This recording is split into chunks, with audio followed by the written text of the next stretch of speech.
Prince Harry thought stepping away from the royal family would open doors, not close them. But what happened at the Dorian TV Awards? That was a masterclass in how Hollywood doesn't play by palace rules. Let's rewind. Harry, no stranger to drama, shows up expecting red carpets and reverence. Instead, what he got was a cold, glittery slap of reality. Now, the Dorian Awards aren't exactly the Oscars, but don't get it twisted. They matter. It's not some casual industry mixer. It's where streaming titans, groundbreaking actors, and cultural trailblazers come to toast each other in a room dripping with ego, champagne, and expensive cologne. And into this glides Prince Harry, suited up, smiling, maybe even thinking this was his crowd. But behind that grin, a royal demand was already brewing. According to insiders, Harry's team sent an email to the event organizers ahead of time. Not to confirm the chicken option or to check if there'd be a photo op. No, the ask was specific and, let's be honest, tone deaf. He wanted to be introduced as His Royal Highness Prince Harry. 3 words. HRH. That's it. That was the entire hill he was ready to die on. Problem is, that title, he gave it up in 2020. It wasn't a suggestion or a casual relinquishment. It was legally binding as part of the whole Megxit saga. He can't use it commercially. Not in documentaries, not in book deals, and definitely not at a Hollywood gala. The organizers didn't budge, and why would they? This wasn't the Queen's Jubilee. It was a party where actors known for pushing boundaries were being celebrated. Royal hierarchy? Not on the invite list. They politely declined the HRH request and said he'd be introduced as Prince Harry, Duke of Sussex. That should have been enough, right? Apparently not. The night of the event arrives, flashbulbs popping, glitter everywhere, celebs trading cheek kisses, and there's Harry walking the carpet solo. No Meghan, no explanations, just Harry in a tuck, trying to look unfazed. But people noticed. He was stiff, too rehearsed. That trademark sparkle in his eye, gone. Replaced by something harder to define, like he was trying to prove something to a room that had already moved on. The vibe inside was electric, until it wasn't. The host, smooth as ever, steps up to introduce the Duke, and this is where everything unraveled. Please welcome Prince Harry, Duke of Sussex. That's it. No HRH, no royal fluff, just the stripped-down version of who he is now. For a heartbeat, the room kept clapping. But the energy shifted. You didn't need to be a body language expert to read Harry's face. The smile vanished, his jaw clenched, his eyes narrowed like someone had just insulted his bloodline in public. What should have been a 10-second walk to the stage turned into a complete spectacle. Harry didn't get up, he just sat there motionless, and when he finally did move, it wasn't toward the podium. It was toward the exit. No polite wave, no nod to the crowd, just a man in a tailored suit storming through a ballroom like it was a war zone. The double doors slammed open with a force that echoed across the marble floor. People gasped. Phones came out. This wasn't a moment, it was a meme waiting to happen. And boy, did it happen fast. Within minutes, Twitter was ablaze, TikTok had clips, Instagram had captions. One viral post showed a toddler in a plastic crown throwing a tantrum, captioned, "Harry after not hearing HRH." Another had a split screen. Meghan sipping green juice on one side, Harry mid-walkout on the other. The internet wasn't just laughing, it was feasting. Inside the ballroom, confusion rippled like a sudden gust of wind. One minute, everyone was buzzing about streaming deals and Emmy predictions. The next, they were watching a royal meltdown unfold in real time. Guests turned to each other, eyebrows raised, murmuring, "Did he just leave?" The applause that was meant to welcome him fizzled mid-clap, and just like that, the gala's spotlight shifted. For the organizers, it was a disaster. For the internet, pure gold. Within seconds, the clips hit social media. You didn't even need context. Just a video of a man in a tuxedo storming out, looking like he'd been snubbed by an entire continent. Comments poured in by the thousands. Bro forgot he quit the job, but still wants the perks. Hollywood doesn't do crowns, we do credits and clout. Savage didn't begin to cover it. The most brutal part? This wasn't even a snub, it was policy. The event's producers weren't making a statement. They were following protocol. Harry gave up his right to the HRH title when he left the royal grind. It wasn't personal, it was paperwork. But Harry's reaction made it very personal, and suddenly the whole city was watching him under a different light. Back in Montecito, Meghan was nowhere in sight. Her absence didn't go unnoticed. The Duchess, usually right by Harry's side for moments like this, skipped the gala entirely. Officially, her team blamed a scheduling conflict. Unofficially, Hollywood insiders weren't buying it.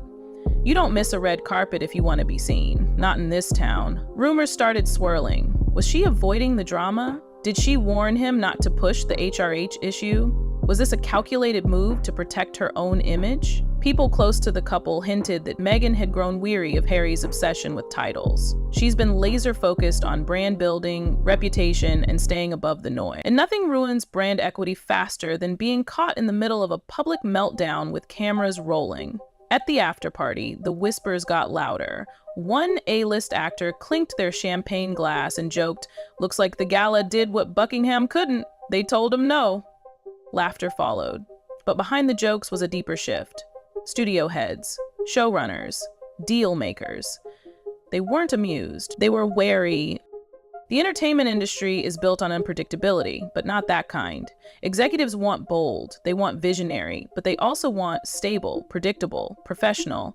And a prince throwing a fit over missing initials didn't scream any of that. One producer reportedly said, "You can work with divas or you can work with dukes. You can't work with both."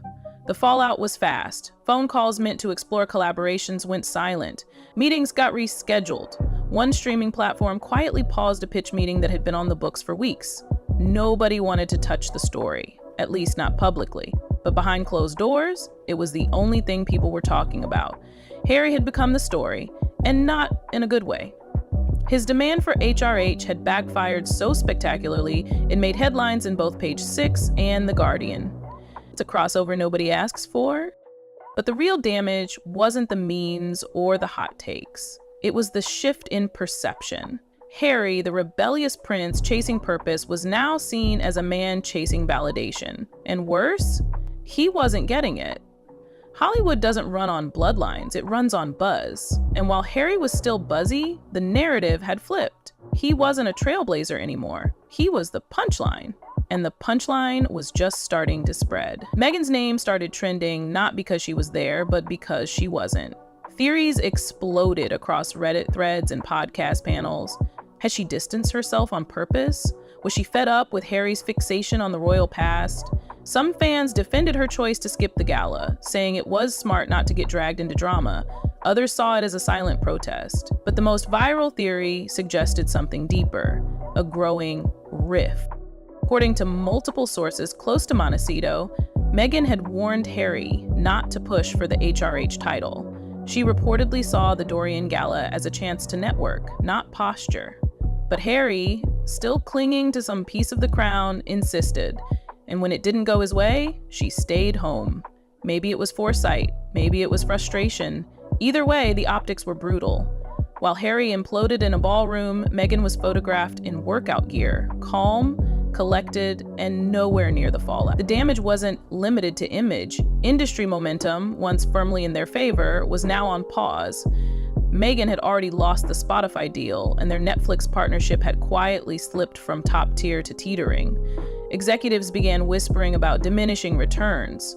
Their docuseries hadn't pulled the numbers they'd hoped for, and public interest in their projects was fading. Now, this outburst had turned potential collaborators into skeptics. One high-level studio insider said it plainly. It's hard to build a brand on breaking away from the monarchy, then melt down when they won't call you a prince. Another was even harsher. He can't keep playing victim while asking for royal perks. You either leave the castle or stay in it. You don't get to cash checks from both sides. The PR machines tried spinning it. A source close to Harry told a friendly outlet that he was merely disappointed, not furious.